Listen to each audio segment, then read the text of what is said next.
공공기관이랑 공무원 20년 만에 판도가 바뀐다고 했는데 뭐 어떤 흐름으로 어떻게 바뀌는 건가요? 지금 NCS에 2003년부터 적용하던 직업 기초 능력이 직업 공통 능력으로 변경되어서 다시 올해 초에 공고가 나왔습니다. 이것은 사실 그동안 취준생들이 준비하던 준비 방향에서 조금 다른 각도에서 준비를 해야 한다는 것을 의미합니다. 이번에 꼭 알아야 될 변화가 어떤 게 있을까요? 예전에는 직업 기초 능력 10가지로 정리돼서 그게 2023년도에 만들어졌는데 기존까지 쓰다가 이번 2026년부터 직업 공통 능력 7가지로 다시 재편됐다는 사항입니다. 이거 바뀌는 게 왜 중요한가요?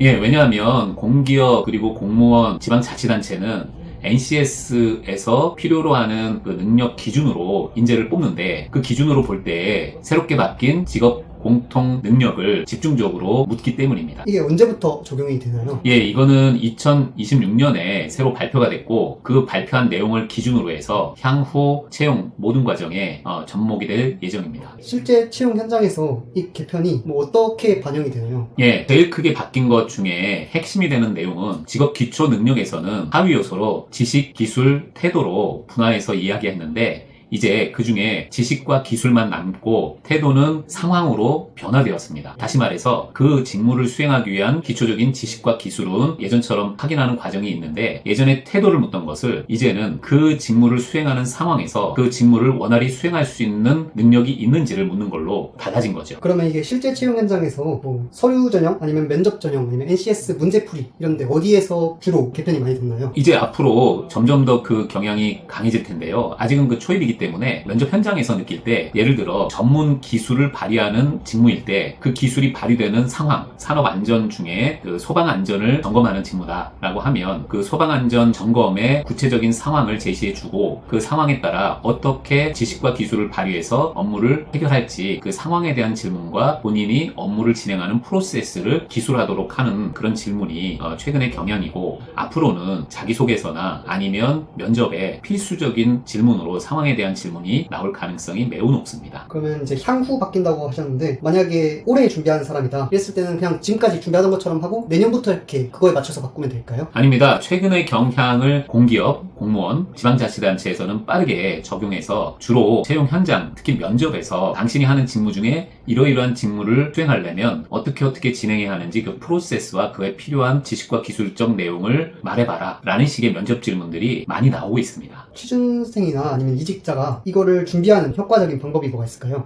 우선은 기존에 준비하시던 예전에 직업 기초 능력에 대한 준비, 그 중에서도 특히 의사소통 또는 문제 해결, 그리고 대인관계 뭐 이런 부분은 앞으로도 계속 지속적으로 나올 상황입니다. 그런데 질문의 방향이 조금 달라지는 거죠. 예전엔 태도 중심으로 물었다면 이제는 상황 중심으로 묻는다고 했죠. 예를 들어 의사소통 능력 중에서 상대방의 얘기를 잘 경청해서 이해하는 능력이다라고 하면 상사가 긴 회의 동안 어떤 얘기를 했는데 그것을 잘 이해하고 업무를 진행하기 위해서는 어떠한 과정이 필요합니까? 라는 식의 질문이 될 수 있습니다. 이번 NCS 개편에서 취준생이 꼭 알아야 될 변화는 무엇인가요? 이번에 개편은 기존의 직업 기초 능력을 직업 활용 능력이라고 명칭을 변형을 했고 그 중에서도 특히 디지털 능력을 새롭게 신설했다는 점입니다. 디지털 능력은 크게는 디지털 활용 능력과 인공지능, 즉 AI 활용 능력과 그리고 디지털 책임의식으로 구체화해서 제시하고 있습니다.